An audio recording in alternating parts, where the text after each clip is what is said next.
மேல் தன்னோட ரெஸ்பான்சிபிலிட்டி எடுத்துக்கும். எப்படின்னா, அந்த மவுண்டோட டெம்பரேச்சர கன்சிஸ்டன்சியா கண்ட்ரோல் பண்றது இந்த மேல் பேர்டோட வேலை. எப்படின்னா, இதுங்க தன்னோட பீக்க அந்த மவுண்ட்ல இன்சர்ட் பண்ணி டெம்பரேச்சர் எப்படி இருக்குன்னு செக் பண்ணும். அந்த டெம்பரேச்சர் ரொம்பவும் ஹாட்டா இருந்ததுன்னா, அதுல இருக்கிற சம் மெட்டீரியல்ஸ ரிமூவ் பண்ணிடும். மெட்டீரியல்ஸ்னா, இந்த மண்ணு, இலைதழைகள்லாம் இருக்குல்ல, அதெல்லாம் ரிமூவ் பண்ணிடும். இல்ல, அதுவே அந்த மவுண்ட் ரொம்ப கூலிங்கா இருந்ததுன்னா, நெறையா இலைதழைகளையும், மண்ணையும் சேர்த்து சேர்த்து அந்த மணல் மேட்டோட டெம்பரேச்சர ஹீட் பண்ண பாக்கும்.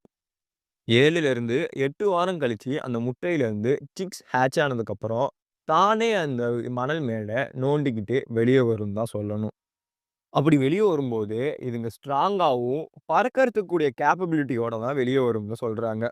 பிகாஸ் முட்டையிலிருந்து குஞ்சுகள் ஹேட்ச் ஆனதுக்கப்புறம், பேரண்டிங் கேர்ங்கிறது இந்த பறவை இனத்தில நம்மளால பார்க்க முடியாது.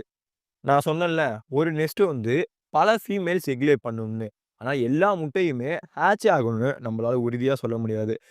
பிகாஸ் சில முட்டைகள ஹியூமன்ஸ் பண்றது மட்டும் இல்லாம, இந்த மானிட்டர் லிசார்ட் மத்த பிரெடேட்டர்ஸ்லாம் அந்த முட்டைகள தேடி போய் சாப்பிடுறதுனால, சில முட்டைகள் தான் சர்வைவ் பண்ணும்னு சொல்றாங்க.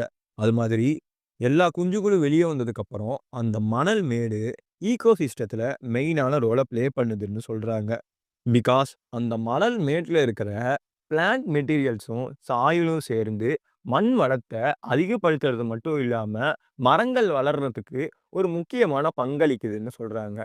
அது மட்டும் இல்லாம, இந்த பறவைகள் அந்த மணல் மேட்ட கைவிடப்பட்டதுக்கு அப்புறம், சில உயிரினங்களுக்கு இல்ல, பல உயிரினங்களுக்கு இந்த மாரி பூச்சி இனங்கள், ரெப்டைல்ஸு, சில சின்ன சின்ன மேம்மல்ஸ்க்குலாம் அந்த கைவிடப்பட்ட கூடு ஒரு டெம்பரரி வீடா அமையுதுன்னு தான் சொல்லணும். அதனாலேயே இந்த Nicobar megapode plays a major role in ஈக்கோசிஸ்டம்னு சொல்றாங்க.